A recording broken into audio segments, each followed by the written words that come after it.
এবার বাংলায় চালু হয়ে গেল যুবসাথী প্রকল্পের আবেদন। তো বন্ধুরা, আপনারা সকলেই জানেন যে কয়েকদিন আগে অফলাইনে কিন্তু যুবসাথী যে প্রকল্প, সেই প্রকল্পের আবেদন চলছিল। তো এখন কিন্তু একটি বিরাট বড় আপডেট, এবার কিন্তু শুরু হয়ে গেল অনলাইনের মাধ্যমে আবেদন। তো বন্ধুরা, আপনারা যদি যেতে না পারেন তো তাহলে কিন্তু আপনারা ঘরে বসে নিজের মোবাইল থেকে যুবসাথী প্রকল্পের আবেদন কিন্তু করে নিতে পারবেন। তো কিভাবে করবেন জানতে হলে পুরো ভিডিওটা অবশ্যই দেখুন। আজকে ভিডিওতে আমি আপনাদের স্টেপ বাই স্টেপ দেখিয়ে দেবো যে কিভাবে আপনারা যুবসাথী প্রকল্পের আবেদন করবেন এবং প্রতি মাসে 1500 টাকা করে পাবেন সরাসরি আপনাদের ব্যাংক অ্যাকাউন্টে। তো ভিডিওটি অবশ্যই আপনারা শুরু থেকে শেষ পর্যন্ত দেখুন। এবং ভিডিওটি শুরু করার আগে আপনাদের কাছে ছোট্ট রিকোয়েস্ট, যদি আপনারা আমাদের এই চ্যানেলে নতুন এসে থাকেন তাহলে অবশ্যই চ্যানেলটি সাবস্ক্রাইব করে রাখবেন এবং পাশে থাকা বেল আইকনটি অবশ্যই অল করে দেবেন, যাতে যখনই আমি নতুন নতুন কোনো ভিডিও নিয়ে আসবো আপনারা সবার আগে দেখতে পান। তাহলে বন্ধুরা চলুন বেশি কথা না বাড়িয়ে আজকের ভিডিওটি শুরু করি। তো বন্ধুরা, প্রথমে আপনাদের মোবাইল, কম্পিউটার কিংবা ল্যাপটপ থেকে যে কোনো একটি ব্রাউজার ওপেন করবেন। ব্রাউজার ওপেন করার পর সার্চ বক্সে গিয়ে আপনারা লিখবেন dswb.gov.in। তো এই যে একটি ওয়েবসাইট আপনারা দেখতে পাচ্ছেন, এই যে বন্ধুরা আমি আপনাদের দেখাই, এই যে এখানে দেখুন ds.wb.gov.in একটি ওয়েবসাইট রয়েছে এবং এখানে গভর্নমেন্ট অফ ওয়েস্ট বেঙ্গল লেখা রয়েছে। তো জাস্ট আপনাকে এই ওয়েবসাইটে ভিজিট করতে হবে। তো চলুন আমি ওয়েবসাইটে ভিজিট করছি। তো এই ওয়েবসাইটে ভিজিট করার পর আপনাদের সামনে চলে আসবে এরকম কিছু অপশন। তো এখান থেকে বন্ধুরা দেখতে পাচ্ছেন যে অপশনটি রয়েছে ক্লিক টু অ্যাপ্লাই।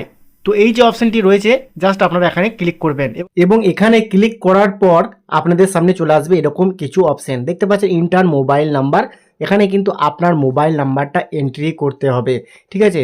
তো এখানে আপনার যে পার্সোনাল মোবাইল নাম্বার সেটা এন্ট্রি করবেন এবং যে ক্যাপচা কোডটি আছে সেটা নিচে লেখার পর গেট ওটিপি আপনাকে ক্লিক করতে হবে।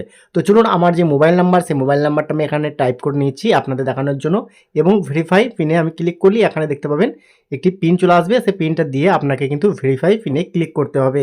তো যখনই আপনারা ভেরিফাই পিনে যখনই ক্লিক করবেন আপনাদের সামনে চলে আসবে এর অ্যাপ্লিকেশন ফর্ম। এই যে বন্ধুরা দেখতে পাচ্ছেন অ্যাপ্লিকেশন ফর্ম, এখানে কিন্তু আপনারা 3টি পার্ট পাবেন, যেখানে কিন্তু বেসিক ডিটেলস, ডকুমেন্ট এবং এখানে ফাইনাল সাবমিট, এই 3টি অপশন কিন্তু আপনাদের থাকবে। এই 3টি অপশনে কিন্তু আপনাকে সুন্দরভাবে ফিল আপ করতে হবে, তবেই কিন্তু আপনারা যুবসাথী প্রকল্পের টাকা পাবেন। তো প্রথমে first name, middle name, last name আপনারা দিয়ে দেবেন আপনাদের যেটা রয়েছে, যদি আপনার থাকে মিডিল নেম দেবেন, না হলে ফার্স্ট নেম এবং লাস্ট নেম দিয়ে দেবেন। তারপরে এখানে দেখুন mobile number, link with bank account, bank অ্যাকাউন্টের সঙ্গে যে মোবাইল নাম্বারটা লিঙ্ক রয়েছে সেই মোবাইল নাম্বারটা এখানে অবশ্যই আপনারা টাইপ করবেন। তারপরে যদি আপনার ইমেল অ্যাড্রেস থাকে তাহলে দিয়ে দেবেন এবং এখানে দেখুন জেন্ডার মেল ফিমেল, আপনি যদি পুরুষ হয়ে থাকেন মেল ফিমেল আপনারা বুঝতে পারছেন সব করে দেবেন। তারপরে এখানে দেখুন date of birth, day, month and year, এইটা আপনাকে কিন্তু বসাতে হবে। তো এখানে যখনই আবার ডেট অফ বার্থটা বসাবেন আপনার কত বয়স সেটা কিন্তু অটোমেটিক এখানে চলে আসবে। তারপরে দেখুন ফাদার নেম, মাদার নেম এবং স্পাউস নেম। তো আপনারা কিন্তু এক এক করে এগুলো বসিয়ে দেবেন, এগুলো যেগুলো স্টার মার্ক রয়েছে সেগুলো কিন্তু ফিল আপ করতে হবে। তারপরে ক্যাটাগরি আপনারা জেনারেল, এসটি, ওবিসি আপনাদের যেটা হবে সেটা আপনারা এখানে বসাবেন। যদি আপনারা কোনো কাস্ট সিলেক্ট করেন এসসি বা এসটি, ওবিসি, তাহলে সেই সার্টিফিকেট নাম্বারটি এখানে বসাতে হবে, ঠিক আছে।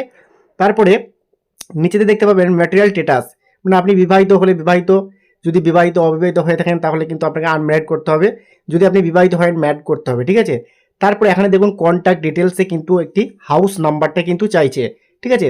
তো আগের মতোই কিন্তু আপনারা হাউস নাম্বারই দিয়ে দেবেন, যেটা আমি অফলাইনে দেখিয়েছিলাম। তারপরে এখানে ভিলেজ নেমটি দেবেন, পোস্ট অফিসের নামটি দিয়ে দেবেন, ডিস্ট্রিক্টের নামটি এখানে দিয়ে দেবেন সিলেক্টে ক্লিক করে।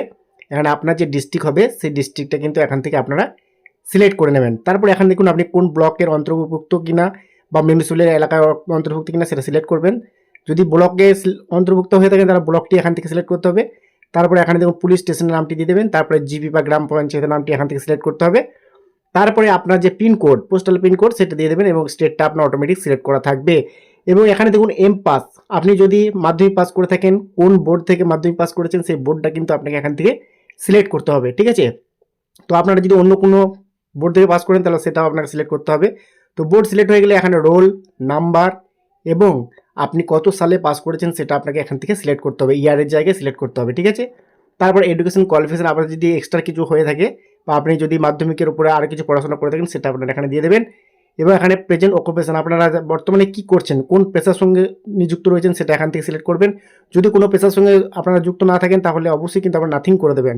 তারপরে এখানে ব্যাঙ্ক অ্যাকাউন্ট ডিটেলস, অবশ্যই কিন্তু আপনার আধারের সঙ্গে লিঙ্ক থাকতে হবে ব্যাঙ্ক। এবং এখানে দেখুন bank name, branch name, bank account number, IFC code, এগুলো কিন্তু আপনাকে সঠিকভাবে সুন্দর করে বসাতে হবে, নাহলে কিন্তু আপনার পেমেন্ট ঢুকবে না, ঠিক আছে। তারপরে এখানে দেখুন নিচেতে যে অপশনটি রয়েছে, যদি আপনারা সরকারি কোনো ভাতা পেয়ে থাকেন তাহলে ইয়েস করবেন, যদি না পেয়ে থাকেন তাহলে অবশ্যই কিন্তু আপনাকে নো করতে হবে। তারপরে নিচেতে যে সাবমিট বেসিক ডিটেলস, সরাসরি আপনাকে এখানে ক্লিক করে দিতে হবে। তো সাবমিট বেসিক ডিটেলসে যখনই ক্লিক করবেন আপনাদের সামনে কিন্তু দ্বিতীয় যে অপশন সেটা কিন্তু চলে আসবে, যেখানে কিন্তু আপনাকে কিন্তু ডকুমেন্ট আপলোড করতে হবে। তো যে ডকুমেন্টগুলো চেয়েছে সেই ডকুমেন্টগুলো কিন্তু এক এক করে আপনাকে এখানে আপলোড করতে হবে। ডকুমেন্ট আপলোড না করলে কিন্তু আপনারা পরবর্তী পেজে যেতে পারবেন না। তো প্রথমেই দেখুন মাধ্যমিকের অ্যাডমিট কার্ড আপনাকে এই চোজ ফাইলে ক্লিক করে আপলোড করে দিতে হবে। তারপরে মাধ্যমিকের আপনার সার্টিফিকেট সেটাও আপনাকে কিন্তু এখান থেকে আপলোড করতে হবে, এবং আপনার আধার কার্ডের কপি সেটাও কিন্তু আপলোড করতে হবে, ভোটার কার্ডের কপি আপলোড করতে হবে, এবং ব্যাঙ্ক অ্যাকাউন্টের প্রথম পাতা জেরক্স সেটাও কিন্তু আপনাকে আপলোড করতে হবে। এবং যদি আপনারা কোনো কাস্টের জন্য দিয়ে থাকেন তাহলে সেই কাস্ট সার্টিফিকেটটা কিন্তু আপনাকে এখানে আপলোড করতে হবে, এবং আপনার রিসেন্ট পাসপোর্ট সাইজ ফটো কিন্তু আপনাকে লাগবে, এবং আপনি একটি সাদা পেপারে সিগনেচার করে কিন্তু সেটাও আপনাকে আপলোড করতে হবে। তো বন্ধুরা এইভাবে কিন্তু আপনারা আপলোড করে নেবেন। তো চলুন আমি আপলোড করে নিচ্ছি। তো বন্ধুরা আমরা আপলোড করে কমপ্লিট, জাস্ট আমি এখানে সেভ ডকুমেন্টে ক্লিক করে দেবো। তো সেভ ডকুমেন্টে ক্লিক করলে আপনাদের সামনে এরকম কিছু অপশন আসবে, জাস্ট এখানে সেলফ ডিক্লারেশন আপনাকে এখানে রাইট চিহ্ন দিয়ে দিতে হবে। রাইট চিহ্ন দিয়ে দেওয়ার পর নিচেতে যে আপনার ফাইনাল সাবমিট অপশনটি দেখতে পাবেন, সরাসরি আপনাকে কিন্তু ফাইনাল সাবমিটে ক্লিক করতে হবে। তো ফাইনাল সাবমিটে ক্লিক করার সঙ্গে সঙ্গে আপনাকে কিন্তু একটি অ্যাপ্লিকেশন আইডি নাম্বার দিয়ে দেওয়া হবে। এই অ্যাপ্লিকেশন আইডি নাম্বারটা আপনার খাতায় নোট করে রাখবেন, পরবর্তীতে যখন আপনার স্ট্যাটাস চেক করতে যাবেন তখন কিন্তু এই নাম্বারটি লাগবে। তো বন্ধুরা আশা করছি আজকে ভিডিওটি আপনারা সম্পূর্ণভাবে বুঝতে পেরেছেন। ভিডিওটি কেমন লাগলো অবশ্যই কমেন্টে জানাবেন, যদি কিছু জানার থাকে সেটাও কমেন্টে জানাবেন। আজকের মতো ভিডিও এখানে শেষ করছি, দেখা হচ্ছে নেক্সট ভিডিওতে। ততক্ষণ সকলেই ভালো থাকবেন, সুস্থ থাকবেন, ধন্যবাদ।